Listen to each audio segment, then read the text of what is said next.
My name is Eanna O'Ceallachain. I'm a senior lecturer in Italian at the University of Glasgow. And I'm looking at the work of Carol Rama through the lens of Edoardo Sanguineti, who was a friend and collaborator with her over many years. Sanguineti was a leading member of the Italian literary neo-avant-garde in the 1950s and 60s. And the relationship between Rama and Sanguineti led to a number of interesting collaborations between them in various ways, with Sanguineti writing poems based on her work and responding to her work. This work here is part of the series of bricolage pieces by Rama from the 1960s. These were works frequently using objects such as doll's eyes or eyes from taxidermist studios, as in this, and these are applied to the work.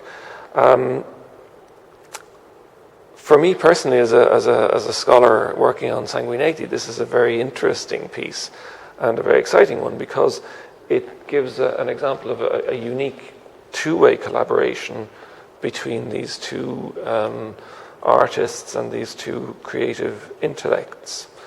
In 1967, Sanguineti wrote a narrative work called The Game of the Goose, Il Gioco dell'Oca, which consists of a series of very short chapters, each one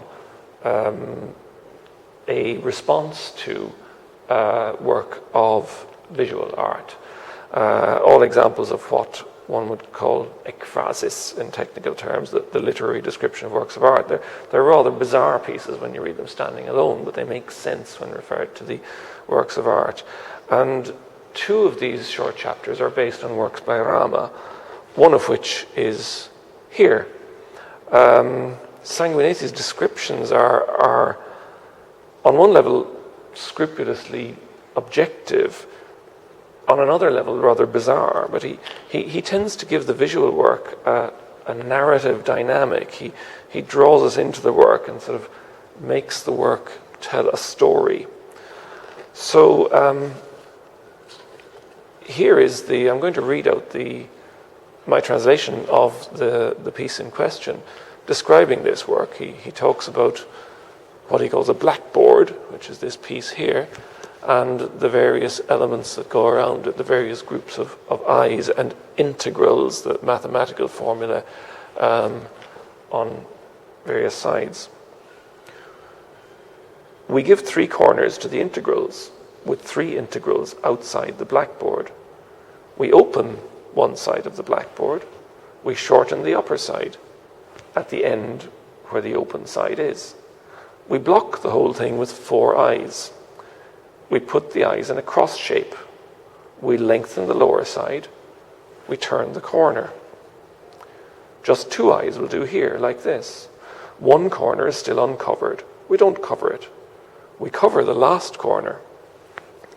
With 8 eyes, we make the covering. The covering breaks the corner. We break the corner.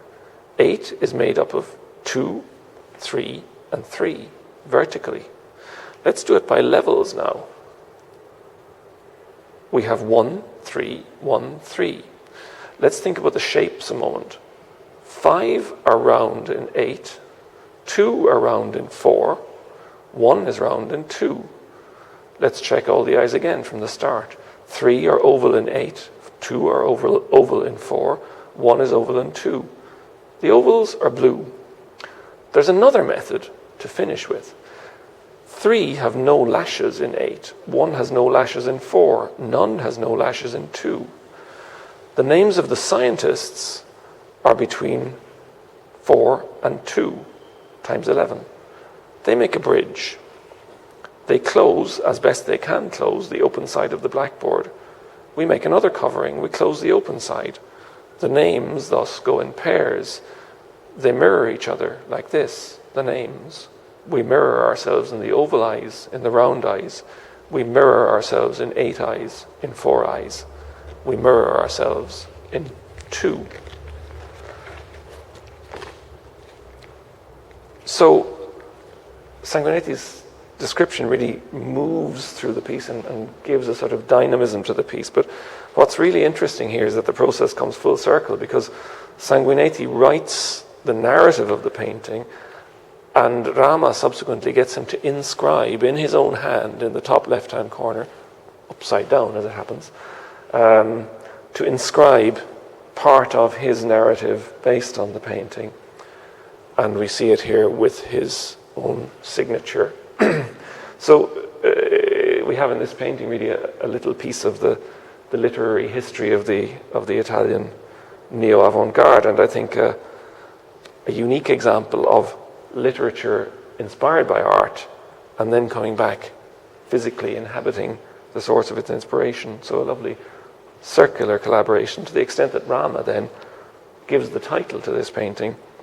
It gives as a title to the painting a quotation from Sanguineti's description, namely, "There's another method to finish with." And so the circle is rather closed.